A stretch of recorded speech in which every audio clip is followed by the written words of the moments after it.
Welcome to session number 3, December 11th, 2019 at 12 noon in tiny Montgomery at 333 Douglas Street. I think you are all up to date on the last couple of sessions. If you're not, we'll have to do a separate private session at some point. So we went through last time a lot of formulas, a lot of data basics. We created our own Google Sheets in the folder system and our own folders also. So you should have this as a background. Today we're going to do a few more high-level lessons around other functions. And then you'll each do your own version of this. And so we'll do our best to make that work. But we'll do the simple formulas first. But we will try to have you create your own file, get the data going, and then make a couple tables. And it'll be somewhat basic stuff, so if you are an expert at this, you can stay for that point, or you can leave, or you can help other people. It's really up to you. But we will be going from there. The pizza's here, in case I'm just wondering.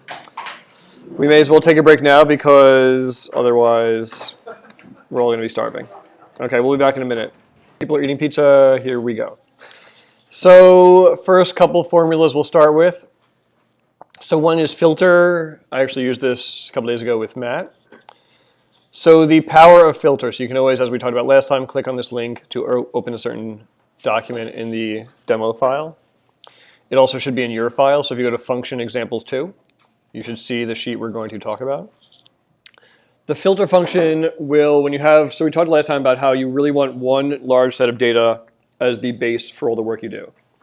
The filter function is one way to create views of that data by choosing certain columns, certain rows, certain subsets of the data, whether it is a few columns, a few rows, or a combination of that, to view it. So you may want to see only the data that has something in a column. So you may want to see only the categories with regional dialect. You may want to see only the revenues that are over $100. So whatever it happens to be, it's a way to filter the data to view it in a certain way. When you filter it, you can take the entire table, so you can take every row, or you can filter only certain columns. So you can say, I want to filter the category, I only want the category and the revenue, and so on. So as an example, in this case, you'll see in cells A1, B1, and C1, different examples of filter. And as always, whenever you start typing a formula in here, you'll see the cheat will come up and will help you do it. So you'll always have that there. So in this case, you're filtering that master sheet that we talked about, master table database products, which is that main sheet over here with all the data. The data you're filtering is column A, so we're filtering the ID column. So we're saying, give me back the ID column. And then it's based on conditions. The conditions are, if in that same table, column F is greater than or equal to C1, and column F is less than or equal to C2. So that's these two cells. So what we're doing is we're filtering based on a date range. If we change these dates, the data below will actually update. So if I made this 129, we'd have a 3-date range, and this data would get much shorter. See, it's a much shorter list right now. And I can make it as short as I want. And it'll keep getting shorter. So it's a filter that will just keep happening automatically based on that date range.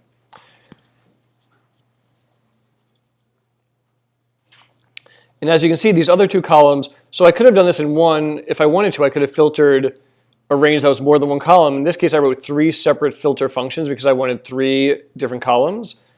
I could have done this in one if the columns were next to each other. So I could have filtered the range A2 through C2579 if these were columns A, B, and C. But here I did it 3 different times. And you see all 3 of them changed when I changed these dates because they're all hooked to those dates. So this one was the same formula just for return column B based on the same criteria. And this one was return column H based on the same criteria. That's one reason this couldn't have been done with just one formula, because they're not continuous columns. It goes A, B, H. If these were A, B, C, it could have been one formula.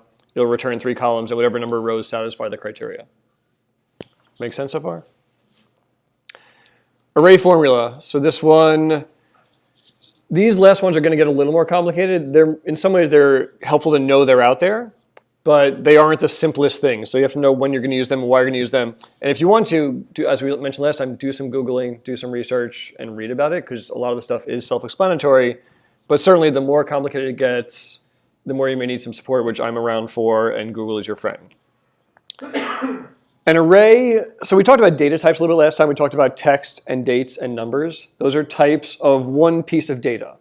It's a piece of text, a number, a date. Those are one things. An array is a collection of pieces of data. So you can have an array of dates, January 1st, January 6th, January 8th. If those are 3 pieces of data in a group, that's an array of data. You can have an array of anything. It can be an array of words, an array of text. An array of text could be hat, car, store, pizza.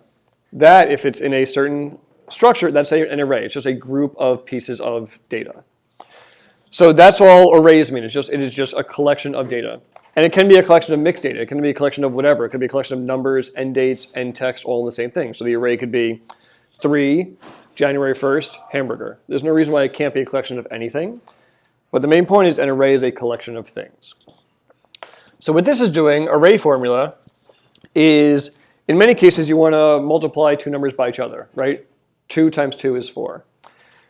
Array formula will take 2 different arrays. Instead of 2 pieces of data, so taking 2 and multiplying it by 2, you can actually take 2, 3, and 4 and multiply each one by 2, 3, and 4 in pairs. So if you use an array formula like this, it'll take the arrays, let's say the arrays are 2, 3, and 4, and 2, 3, and 4. It will multiply the first item in each array by each other, the second in each array by each other, and the third in each array by each other. So the return would be array formula array 2, 3, 4 times array formula 2, 3, 4 would return 4, 9, 16. Because it's going to multiply each one in order by the other one. Yep, Gretchen.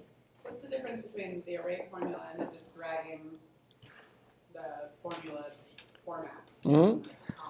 So it depends on the context. It's like what's the scenario where you use array formula? Yeah, so this is one example, right? So in this case, I wanted to do an entire calculation. So what you're saying is if I had a huge table, I would have lots of rows.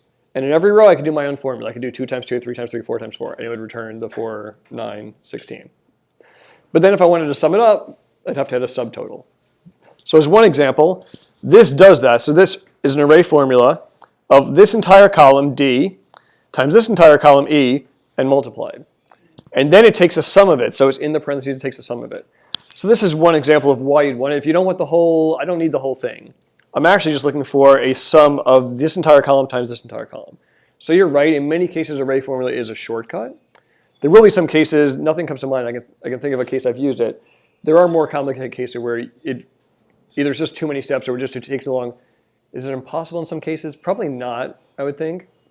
But usually it's a multi-step thing where an array formula is a sub-formula for something else. So in this case, I just wanted a subtotal from the other sheet, and this is a pretty quick way to do it if you know how to do it. I'll think of a more complicated example that makes it less obvious, because to your point, you could do this with just a sub-formula in another sheet right now. Yes, Rachel? What is I understand everything after sum. Yep. What's the point of putting sum in front of it? Yeah. So in this case, and to Gretchen's point, some of these examples are not perfect examples because there are other not so complicated ways to do it. As it gets more complicated, the work you do, you'll find more uses for filter and for array formula because they're for more complicated things. So in this case, array formula, when you do an array formula, the 2, 3, 4 times 2, 3, 4, the array times the array, it returns an array. So it returns an array of 4, 9, 16. What sum then does is it adds them all together. So you can now take action upon the new array you got back. Does that make sense? So it doesn't return a number, it returns another array. Does that make sense? Yeah? Yeah. And so, and again, to Gretchen's point, there are actually really cool complicated things you can start doing with that as you get these arrays back. I think there's some good examples. I've used them a bunch recently, and they are very powerful. But as long as you keep in the concept what you're giving, what you're getting, right? You're giving a list of data to take action as lists, and you're getting back a list. The question is, what do I want to do with that now? And that's just summing it up. Right, so sum is one example. It would be like food, beverage, rental, right? Like for what we do. Mm-hmm. We're always looking at, like, if we're looking at how much we're making, we want the sum of food, beverage, rental. Right, so you could definitely use this for the same kind of thing. Yep. Yep, and to Gretchen's point, you can do it in one sheet where it's just tons of rows and you have every row in its own formula. But you may just want a subtotal. And so this is one quick way to do it. Cool. Okay, so and these are, again, more complicated, but also really powerful, fun ones.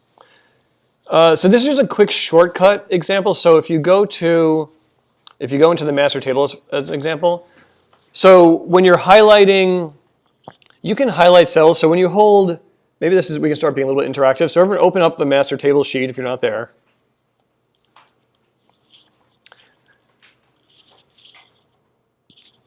So as you get really good with spreadsheets, you'll start using the keyboard more than the mouse. You can do lots of the stuff with the mouse. You can grab and move things and select things, but the keyboard becomes much faster.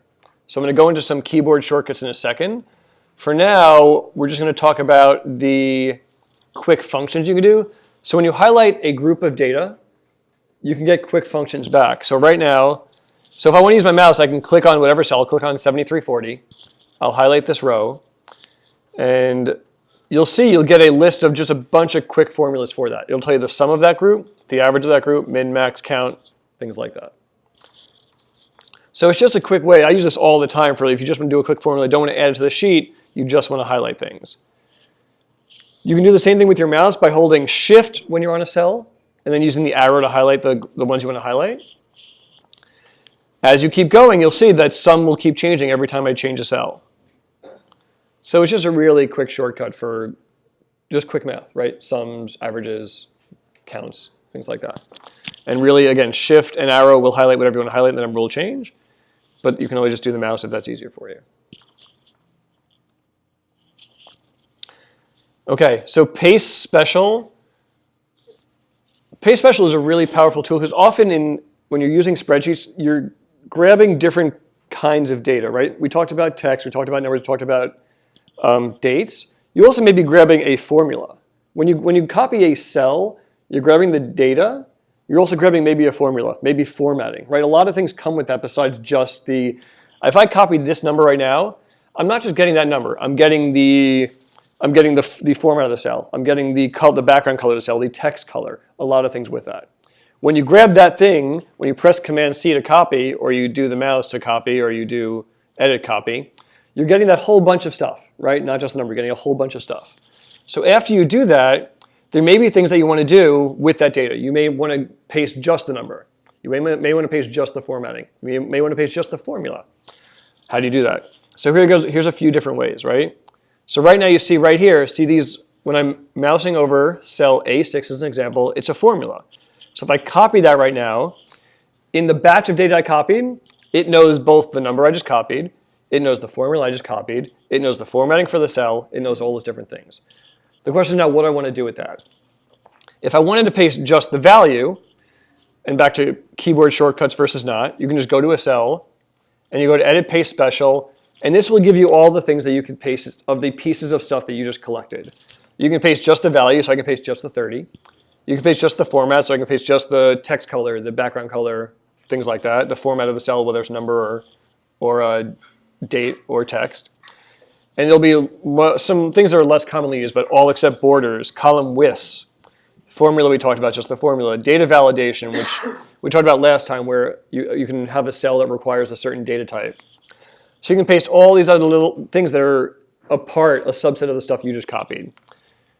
Why is that powerful? For a lot of reasons. You don't always want this formula. In some cases, you just want to grab the data you have here, and then you want to go to here, and you just want to paste the values. Because if I pasted the formulas, it would break, it would be grabbing different data from the table. It just may not be what I want. In many cases, you just want the values. That's the most common one, is just pasting the values instead of the formulas. How do you do this? As I just showed you, you copy it. So Command-C, and then Command-Shift-V will do the same thing as Edit, Paste Special, Paste Values, and you see that right here, Command-Shift-V. You'll see the shortcuts there if you ever want to look for it. So I could click the same thing, and it would do the same thing that I just did. So shortcuts are good, but the main point is I'm taking what was a formula, and all I'm pasting is now the value. So you see if I'm on this cell, it's 30. If I'm in this cell, it's this whole formula.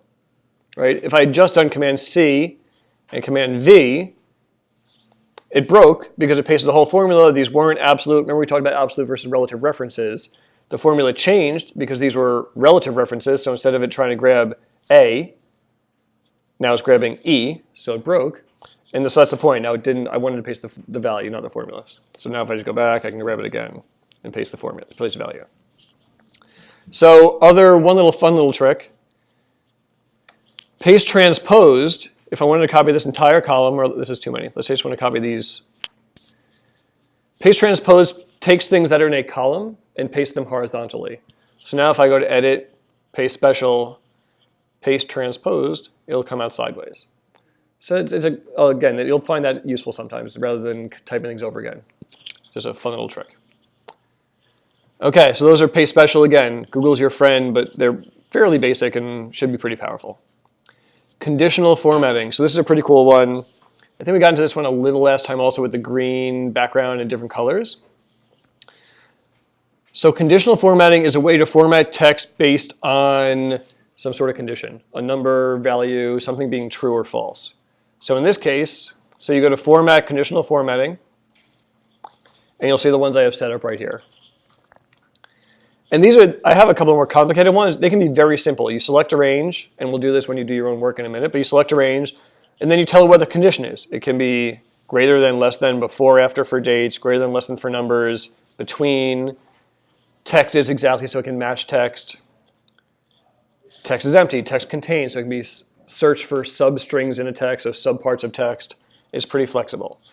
We used custom formula, or I used custom formula that does them in custom. So they have the basic ones that you'll use most of the time, but sometimes you want a custom one. So I just said, if B3 is greater than 100,000, turn it green. That's what this cell does. Again, absolute reference to B3 is greater than 100,000. So you'll see if B3, and the reason B is $ green and 3 is not, is that I never want the column to change. I always want it to be measuring B, but I want the row to change. So when this goes after row 3 to 4, it should be measuring cell B4. What does that do? So you can see for any row that has column B over 100,000, 4, 12, and 14, it turns the entire row green if it's over 100,000. And we have the opposite for less than 10,000. So those are, again, same formula, same structure, just less than here. It turns these red because they're less than 10,000. Really powerful when you're creating dashboards or things like that and you want an alert. So we're trying to do huge private event sales and we want to know right away if we're not on track for a certain number of sales. And so the other day I built a tracker that 90 days out, it tells me where I should be. And if we're behind there, the cell turns red. So really quickly, you can look at this dashboard once a day, once a week, and it will call out, hey, check out this cell, we're behind. Or check out this cell, we're ahead, we're doing great. It's a really good way to highlight for you. And it's just a good way to create dashboards when people who are not experts in it don't know what to look for. It's a really quick way to catch stuff fast and take quick looks at something. So it's very powerful. We talked about last time how spreadsheets can be complicated. You can make mistakes easily. Things like this make it much easier to digest and comprehend when you have a formula that highlights a row for you. Yeah, Rachel. I'm familiar with how to do the color part of Yeah. conditional formatting, and I'm wondering if it's ever possible to take it a step further where, let's say, it meets requirements, it turns green, and then in some way, is it ever possible to change position? Like, could it ever go from rows that go down or up? Yeah. It can definitely do that. Is that a hard It is much harder to do. There are things, we talked about last time, the scripts that you can run. And you can record, so we're going to get into this a little bit later. I don't think we got into most of this last time. I think it's in a couple sessions from now, maybe the next session. Some stuff you just have to write custom code for. You can always do that. Google has gotten, so back in the day, you could always record macros with Excel, which is record a script. You can say, record what I do. And then you can take actions on the screen and do certain things. And I'll do this demo when we get to that. It could be anything. It could be inserting rows, sorting, to your point. It could be anything. Excel could always do this. Google can now do this too. So if you went to data, there's under tools. Tools, macros, here's your menu for that stuff. So you can see I have examples that we're going to get to at some point. You could record macro, and you could record certain actions happening. The more you add, the more complicated it gets. But at first, you could just have, okay, at the very least, you record the macro, and then you have a menu. So here's Jared's custom scripts right here. You could add it to there, and that after you have it happen, you could then click a button. There are, though, ways that on edit or on change, when you do something, you can have this automatically run. So I'll go through different layers of it, but every layer you add certainly gets more complicated. Recording macros is the easiest one. Anyone can right now go to their tools menu, go to macros and record. And then it will say, it'll show up for you to play it back right here. So that's actually pretty easy to do. But again, the more you add on, the more layers you add on, the more complicated it gets. But we will get to some basics there soon. Cool, so that's the conditional stuff. And again, same things are just happening down here, just different conditional rules. But anytime you want to, you can just go to Format, Conditional Formatting, you'll see what's going on. This was good versus bad. If it's good, turns green. If it's bad, turns red.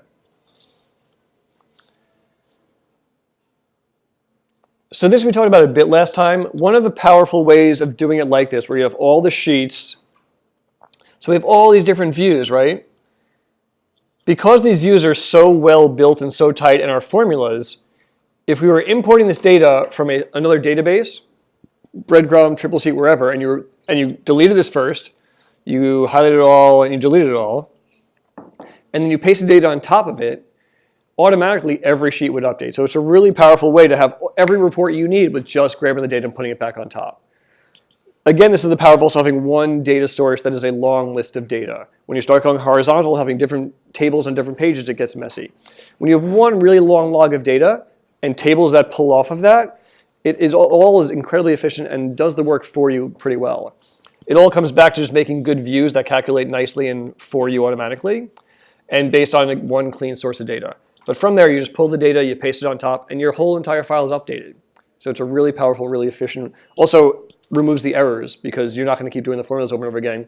You will never rewrite most of these formulas. You'll do it once, and every year you'll start a new file, or every row you add, it will just all update. So it's a really efficient, powerful way to do this stuff. One more quick list of shortcuts. So if you're back in master table database and people can follow along again. So we talked about the mouse, right? The mouse it works fine, but it's slow. If you want to highlight certain things, if you want to do whatever you want to do, the mouse is flexible. You can always highlight anything you want. You'll see the quick summaries coming here. The keyboard is much more powerful for navigating a large set of data. So the quick tips are, we talked about shift. Shift and arrow is for highlighting different groups of data. So if you're holding shift while you're moving around, you'll highlight different groups of data. Command combining with shift makes it much more powerful. So if right now I wanted to get every single number in the price column, if I were going to do this with the mouse, I'd have to go all the way down, I'd scroll, I'd wait, I'd go faster, it would take a long time. When I finally got to the bottom, I'd go too far, I'd have to go back up, and down, up and down. Command, if I do it, if I hold command and use the arrow, I will go to the last row of data every time. So if you go down, it just goes to the bottom. Go up, it just goes to the top. Go right, left, everything. If you happen to have a blank cell in here, it will stop there. So if you go there, it'll stop at the blank cell with just command. And then it'll go to the next one, and then it'll go to the bottom again. Where are you starting, Jared? You're pressing command where? And any cell, anywhere you are. Anywhere you are. If you want to get to the last item in a column, in a row, in a series, like the last item may be, if this cell is blank, this just became the last item. So as this is an example, if I now hold command and go down, it'll stop right there. If that weren't there, it would have gone all the way to the bottom. So command will let you select the last in a series. So column, down, up. So it's a really fast way to select large amounts of data. If I hold command and shift at the same time, it'll select the entire thing, not just go to the bottom. So really quick ways to do a lot of the stuff, and this really saves a lot of time. The mouse is fine, but this will save you a lot of time. Related, when you have, so this column's formulas, as we talked about last time, you can always grab this little bottom corner thing. And you can drag that to drag the formula down, right? That is one option to do these things. So I just dragged that formula down, it worked fine. The other way to do that though, so let's say I want to drag that formula down to the entire, so let's say I added this formula, right, equals that, great. Now I want to get that to the bottom of the sheet. I could grab this little dot and drag and find the bottom and take forever, and then I'd go too far, I'd go back up, I'd go too far, I'd go back up. That would be a huge pain. Otherwise, I can just go to this column, command down, over, command shift up, and then command D to fill down, and it happened in 1 second. So it's a really powerful way. So I'll do that one more time. So I have the formula here, right? Command down to get to the last row. Now I'm just going to go to this blank cell, and I'm going to do the same thing, command up, and I'm going to hold shift to select. Not just, if I just held command, I'd go to the top. When you're saying down, that you're talking about the arrows? Yeah, the arrows. So command down. I could hold command up and just go to the top, but I wanted to select it. So if I go back, command shift now up selects the entire column. Command D will fill. So command D is filling down, command R will fill right. So obviously it's not going to work so well because it's moving the formula, but command D is down, command R is right. These will save you a ton of time. The mouse gets, the more data work you do, the more inefficient it gets. Command D, command R, shift, control, and they're all in here, so you can play with them. If you want to get really crazy, control option, and you'll see this, you can read about these. I'm not going to go through every single shortcut. But if you hold Control Option I, will open, so Control Option, and you choose the first letter, I will open Insert, F will open File, E will open Edit. So it's a way to open those menus. This takes years of doing this stuff and is going to get weird fast. But so Command Option I is Insert, and then Command Option I, and then press R will insert a row. Command Option I will insert, and then press E for a column. And so it'll do that. Oh, we're frozen. There we go. How do you add a row? Command Option. Command Option I brings up the menu, and then just press R. Yeah. You do C for column. Yep, C for column. Did I say E? Yeah, and C for column. So just examples, but there's a lot of these things. So you can, obviously copying and pasting are easy. Command C, Command V, Command D and R for filling down and right. Inserting rows, inserting columns. Deleting rows, deleting columns is E and D, I think. I forget what they are all the time. Can you explain D again? D is like pasting. Command D. So Command D and Command R are for filling a certain way. So we'll go back to this one for a second. So that formula, E2, D2, we want to fill the entire column with that, yeah. So if I just go down a few rows and I do Command D, it will just fill those all the way down. It's same as copying and pasting. It's called filling because it's filling a lot of them at one time. But I'm just copying that into those lower cells. And Command R would do the same thing to the right, to fill right. Would Command V just be the number? Command Shift V would be paste value, just the number. Command V would paste the formula. So you could, in fact, if you copied this and then you pasted in all these cells, it would probably do the same, do the same thing. So you could do Command D. You could also copy this, go all the way down, go all the way back up, and then just don't select the top cell, or you could probably just paste over itself, and Command V too. Same concept. Yeah, Brian? Similar in dragging the formula. Yep. I've been wanting to do percentage basis, so rather than dragging the same formula all Yep. the way down, I want to keep the same reference point. Yep. So it's like month or like weekly sales. Yep. So referencing just that. Yep. Is there a drag down option where you can do the same thing, but instead of continuing the same formula, Yeah. it just has one reference point? Yes, but the way to do that is probably the relative versus absolute references. Okay. So what you probably want to do is with the cell that you want to keep consistent, Yeah. you do the $sign like that. So that now you'll see, so watch. So now when I fill down, before I filled in every row, Right. just move both cells down. Now if I fill down and I go to these rows, they're going to keep this one there. So it depends on your use case, but I'm guessing you actually want to use the same concept, but use the $signs to keep it there. Cool.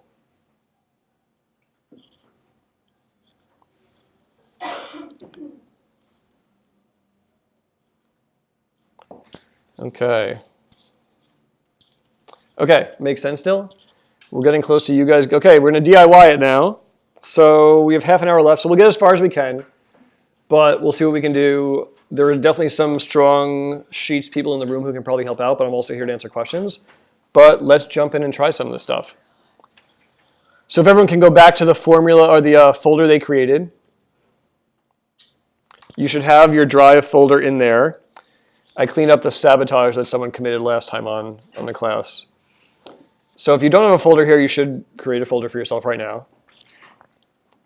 And I'll go pretty slow so that people can keep up, but I think most people have their folders here already. So when you're ready, you go back to the Sheets folder. I just clicked on top and went back to the Sheets folder. And people, you wave hands if I'm going too fast, because people do want to keep up. People go faster and slower, but wave hands if you need to stop a second.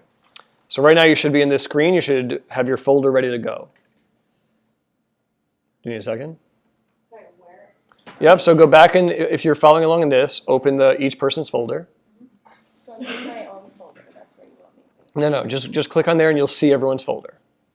Okay, everyone see everyone's folder? Okay.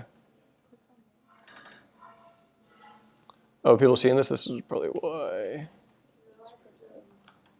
Yeah, I should. You just see it? Okay, I don't know why it disappeared. People should, ideally you're seeing the whole tree here.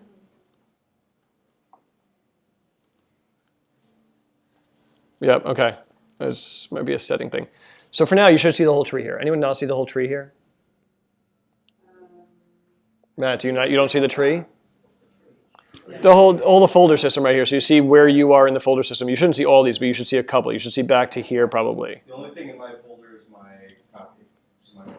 You're not in your folder though. Yeah, go to that. Oh yeah, no. Okay, so it just takes a second. You can be in your own folder, but Matt, if you look at the breadcrumbs at the top, yeah, exactly right. You may have to zoom out, but everyone should see this path at the top of the folders.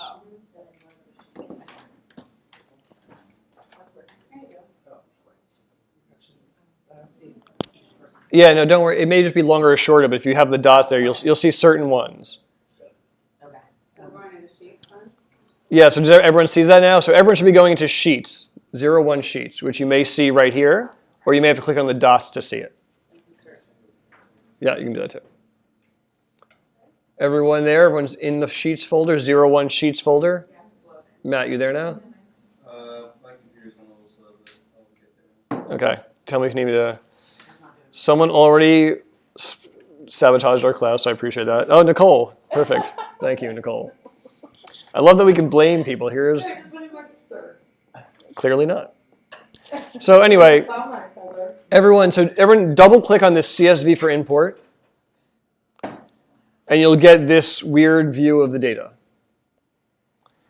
So what we're going to do is we're going to use that data as the basis for our new file. We're going to do these views. Once you're in there, I'm going to open it with Google Sheets. And I'll stop in a second, let people catch up.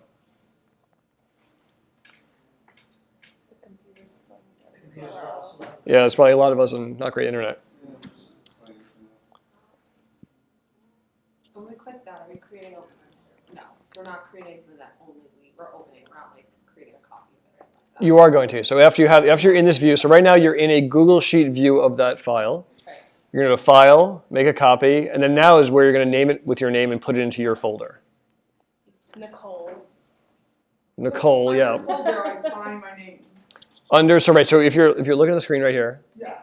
so you name it whatever you want to name it, and under here you would go each potions folder, and you would go into Nicole, and then you just click select. Oh, I guess I didn't go in. Mhm. Just went on my name. Generally the computers are right.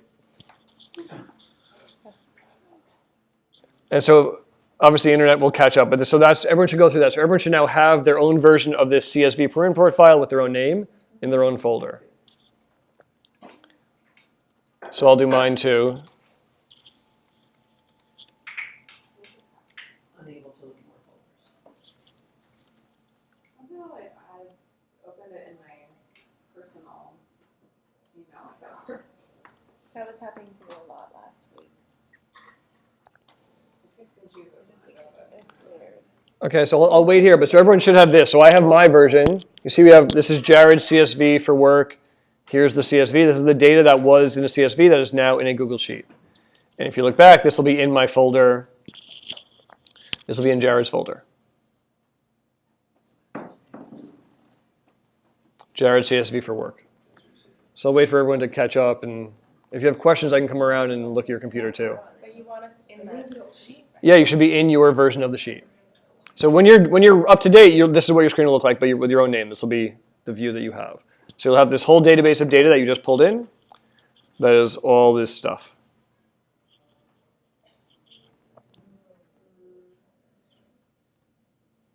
Who needs help? Zach, do you need help? No, I got it. Okay. Charity, you need help? Okay, one sec.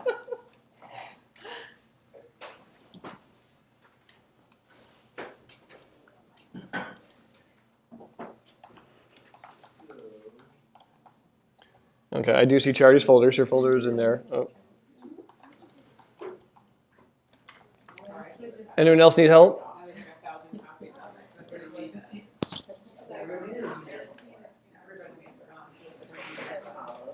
it. Charity, you good now? Yep. Anyone else need help? We all good? Okay, so everyone should now be in their own version of the CSV. Okay, so we're going to make the views. So for this, for now, close. We have a lot of stuff open probably. I have the most open, but close everything except keep open your copy of the demo or my copy of the demo, doesn't matter, and your version of the CSV so we'll have them side by side so we can recreate them. So I'm going to leave open this one also. You can leave it open or not, but I'm going to close everything but the two sheets. The one we want to create and the place we want to create it. Yeah. Just the So, Everything in your folder. right, either last time you probably made a copy of it, so you should have a second file in your folder. If you don't, you can always go back to the introduction file and just click any one of my links in there and it'll open that file for you. But ultimately, you want these two files. You want the demo file, and you want your new file that is just the database. The demo file we made last time? Yeah. So we can have them side by side while we do this. So basically, this is the answer key. You're going to create the Google Sheets demo from this file. So what we're going to do next, we're just going to create the lookup in the two views. Do you have a question, Emily? I just don't know what you're talking about. Well, does your screen look like mine? Does it have these two sheets open? No, I don't have the demo sheet open. Okay, so go to your folder, your Google Drive folder. Can someone share theirs with me? 'Cause I don't have one in my folder. Yeah, so go back to this document and just click on any one of my links. Anyone's screen not have these two Google Sheets open right now? Anyone not have those two sheets open right now? Okay, I'm going to assume everyone does. Okay, so right now, some of this will be easier and some will be harder. We're going to do some very simple stuff first. I'm going to add a sheet with a plus sign. Actually, so first I'm going to rename the main one. I'll call it Master Database. You can call it whatever you want. You can call it Master Database Products, doesn't matter. But I'm going to rename that sheet.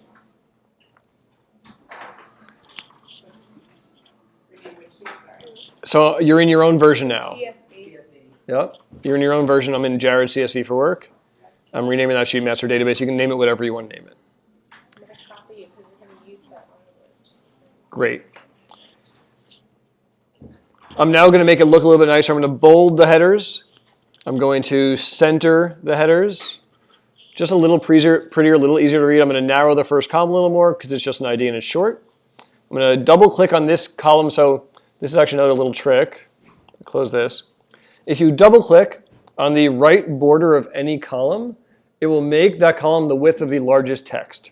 So I'm going to double click right here, and it'll make it fit that text. I can do the same thing here, it'll make it fit that text. So it resizes really That's fast. probably the coolest thing you've shown us. Okay, I now know where the bar is, and I will focus on things like this. Right. So there we go. So now it looks a little bit nicer, right? It's not beautiful. I'll also I'll view and I'll freeze the first row, and I'll freeze the first column. Just so now if I scroll down, I can always see what I'm looking at. Like in the View, corner, you can do that to all freeze. the rows at the same time.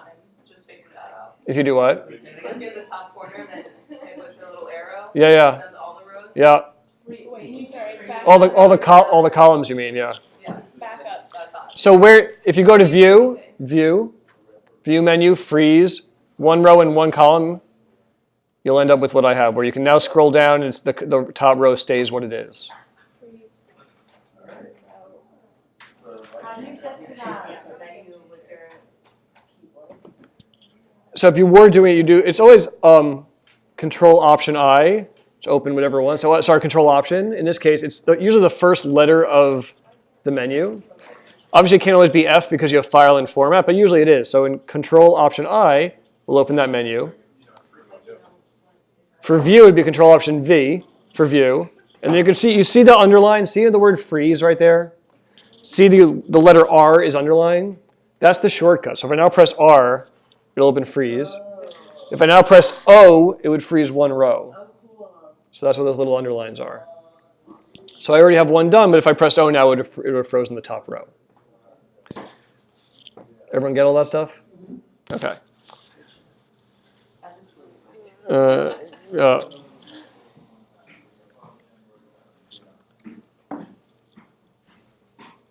I'll take some notes on what blew your minds. Okay. So again, just some simple stuff, right? But it looks a little bit better. You can now scroll down and leave the column headers, so you can go to the bottom and not forget what's price, what's count, those things. If the data were wider, you can scroll to the right, and ID would stay there too. And if you ever want to, you see how my mouse turns to a hand when I get over it? I can actually drag that thing. If I wanted the first two columns to be frozen, or more rows to be frozen, you can just drag that thing too if you want to. So just another quick tip. Okay. That's what I was asking you about the Amex report, but I couldn't do it. I wasn't able to freeze the column. Maybe because it's permissions thing. Yeah, maybe because Fred owns it or something, or you. Yeah. Or because I don't trust anyone. Jared doesn't want anybody to mess with this. Yeah. Code makes sense. It's to protect you. It's for your best interest. Okay. So let's see. So we did the renaming. We got the file. You renamed it. You open your folder. Formatting, bolded and centered, frozen. And some of this is my preference. It doesn't have to be bold and centered, but generally something. Some people like to add fills back here, so you could add the fill color, a little light gray. Some people like to add borders, as I'm sure you've seen many times, but Command-Shift down and across. You can add borders of all widths and colors. So let's say we want a really thick blue border. We can add that. So you can do all those things that make it, just to make it look a certain way if you want to. Okay. So got some borders. Double clicks in there, rename the sheet. Okay, we did all those things. Okay, so now we're going to add the sheet. So back into there, the plus sign adds the sheet. Again, you can call these things whatever you want. I'm going to call it a lookup because we're going to use it to look up other data to the master database. For this case, because I just want raw data, I'm actually just going to copy over this sheet. So I'm going to grab the first cell, the lookup sheet in the demo file.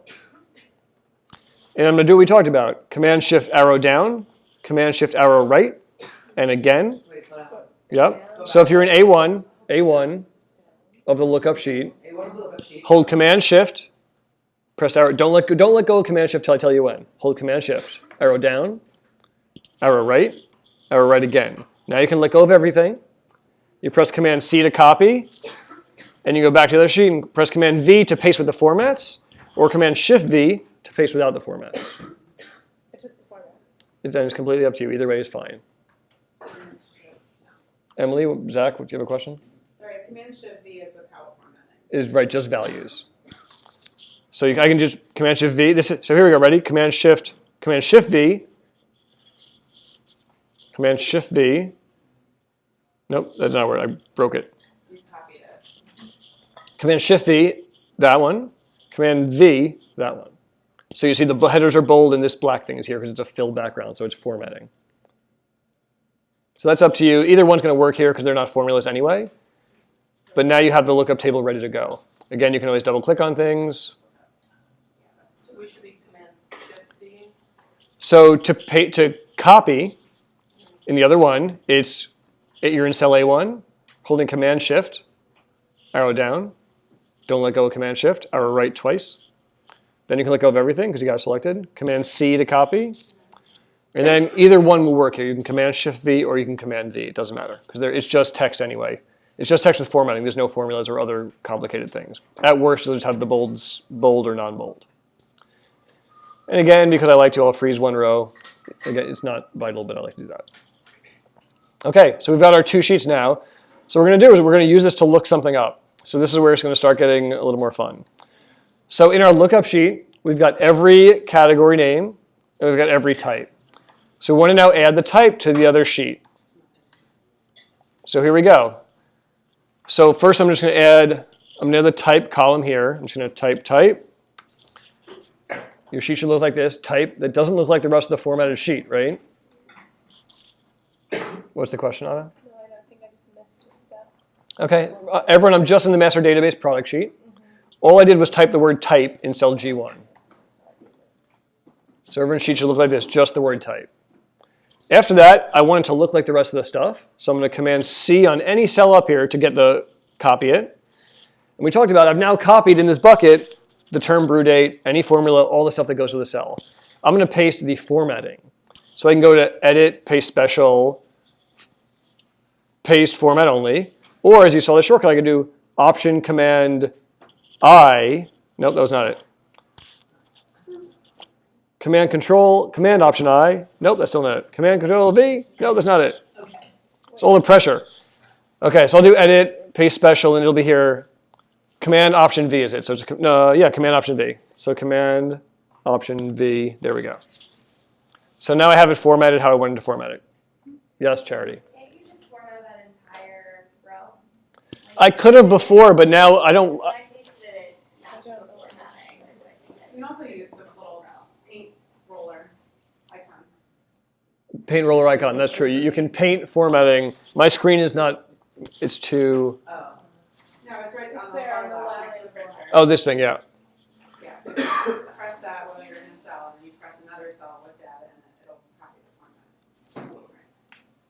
There you go. Yep, makes sense. Charity, I'm not sure what you're saying. So when we first like pulled it and centered Yep. those titles, Yep. I just selected the Right, so the only reason that I don't do that sometimes is if I did have backfills, I don't want all of these looking like that. So I don't want, I just don't want the backfill there if there's nothing there. That's more of a personal preference. It's up to you how you do it. Ah. My screen's blowing up.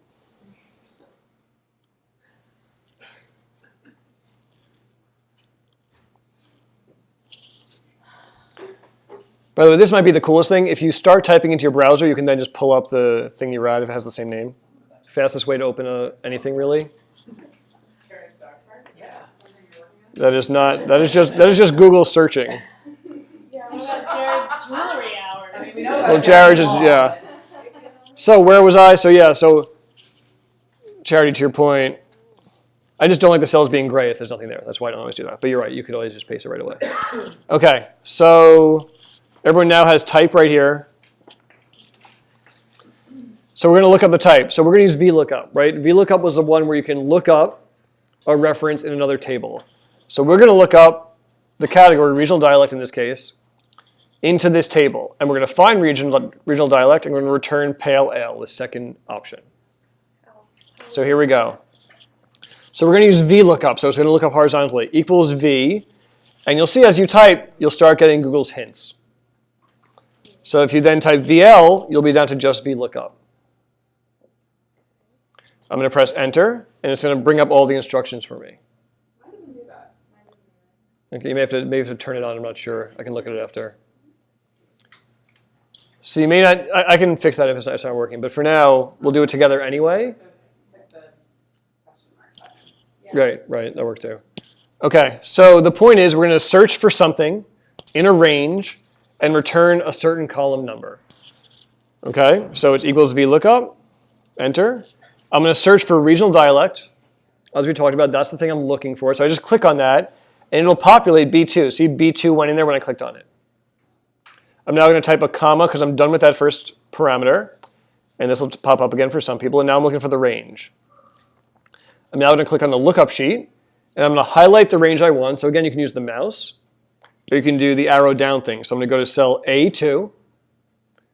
I'm going to hold Command-Shift and press arrow down, and arrow right once. And as you see as I do that, I now have this populating here, lookup, exclamation point, which is the sheet name, exclamation point, and the range to look up in. Still good? I'm going to press comma again. And now we talked about this last time. What column in the data do I want? I want the second column, right? The first column is the brand name, the category. The second column is the style, is the type. So I just type the number 2.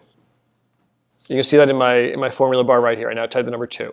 Because it's the second column. It's the second column. Not B. not be. Exactly right, not B. Not B, never B. It's always the number of the column. Always the number. Always the number. That's right, of the range you've selected. Yeah. And this is the power, you don't want it to be B because data moves, right? You always want the range to be the same. So if the range moves, you always want the second column in the range. That's not B anymore. It's still the second column though. So Google's smart about some stuff like that, right? The range moves, it's still the second column. I don't understand why it wouldn't be B. If it's the second. What if the data starts in column B? What if the table were to the right? What if this lookup? So let me finish this. I'll do that. Okay, yeah. We talked about this last time. Then just type false. Never type anything but false. No one's life in this room will ever get complicated where you don't type false.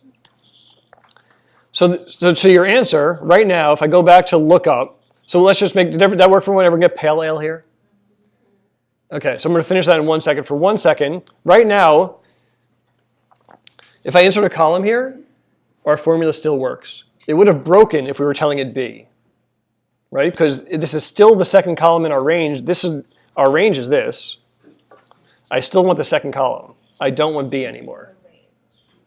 Does that make sense? The range is this. The highlighted text is the range of data we're giving to the lookup. I still want column 2, not column 1. Column B is no longer column 2. That's very clarifying. Thank you. Okay. So now, and Brent, this goes to your question before. So if I copy this down either with this or with the Shift Command D, it'll break. Why? Because of absolute versus relative references. I want this B2 to change. If I go down, it should become B3 because I want to look up. I want to look up the next one. So I want to look regional, then gender, then mechanical. So that should change. I don't want to change the lookup range, right? So I don't want that to go from A3 B61 to A2 B61 to A3 B62. Because this range here is always going to be the same range. It's not going to be going down. So to get that one to not change, we do the $ thing where before each of these, for both the column and row,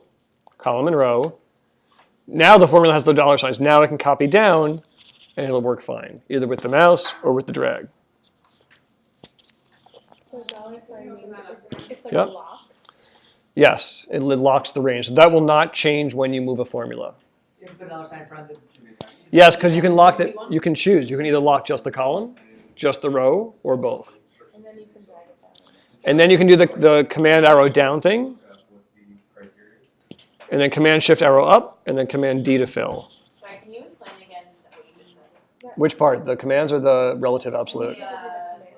Okay. How you get to the bottom again and then. Yep. So if I'm in F1, everyone in F1, I do command arrow down just to get to the bottom. Yeah, because this one's not full yet. So if you did it in G, you'd go to the bottom of the spreadsheet. Oh, it's not that long anyway, but usually this would be like 10,000 rows. So you have to be in one of the columns, right? If you're in G, you go to the bottom. I want to go to the last row of data. So I go to F1, I hold command, I press arrow down. I'm now in the last row of data because that's where I want it to fill to. And then just type arrow right to get to that cell. Now I don't just want to go to the top, I want to highlight it and select it. So now I'm holding command shift, arrow up, and now I can just press command D. D for. Fill down. And R would be right. So serious. That makes sense? Everyone good? Everyone got everyone's sheet looks like mine? Elise, you have a question? I lost you when I had to get the range. Okay, so let's do this formula one more time. So I'm in the VLOOKUP. So equals VLOOKUP, I just start typing, I press enter while I'm doing it, it has the VLOOKUP. Right? So now, Google Sheets is smart. It will just let me select with the mouse and it will fill in my formula.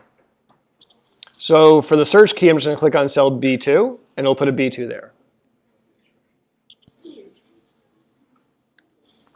I press comma to go to the next item in the list. I then click on lookup. And again, you can do it with the mouse. And you see as I move around, the formula changes. It's taking whatever I take.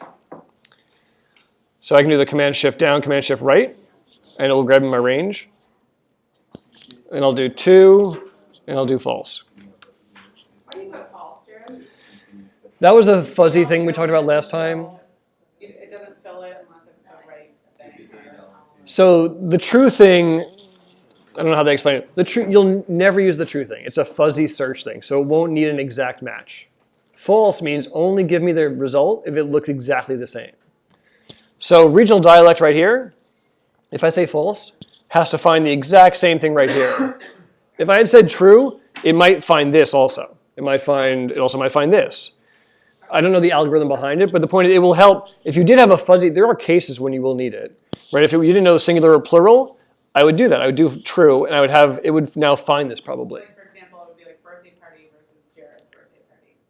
You could put Yeah, so but I don't know case by case. I don't know the algorithm behind how it does it, but that is the thought process. Yes, Google's goal would be to pick up that. But you usually don't want that. You usually want an exact match. But there are cases where, like, let me just try to fuzzy search something. There are also better ways to do it. You can do like the subtext searching where you can search a cell for a sub part of it. I would use that before I use the true in VLOOKUP because you just don't know what's behind that anyway. you look for a phrase instead of. Yeah. Right, so birthday party, I would actually I'd look for the phrase. I'd look for the word birthday probably, and I'd mark that and solve it that way. Okay, we all good now? Okay, 12:58. I think we're good for the day. Anyone last second questions or thoughts? This was a good one. Thanks. Yeah, I'll send a feedback form. This was the last one scheduled. We'll keep doing more. It seems like people are finding this helpful and enjoyable. There's no pressure to attend. If you do attend, put a tip in the jar at the end of the meeting. I think that's it. Okay, any other questions? Corks, right? Put a cork.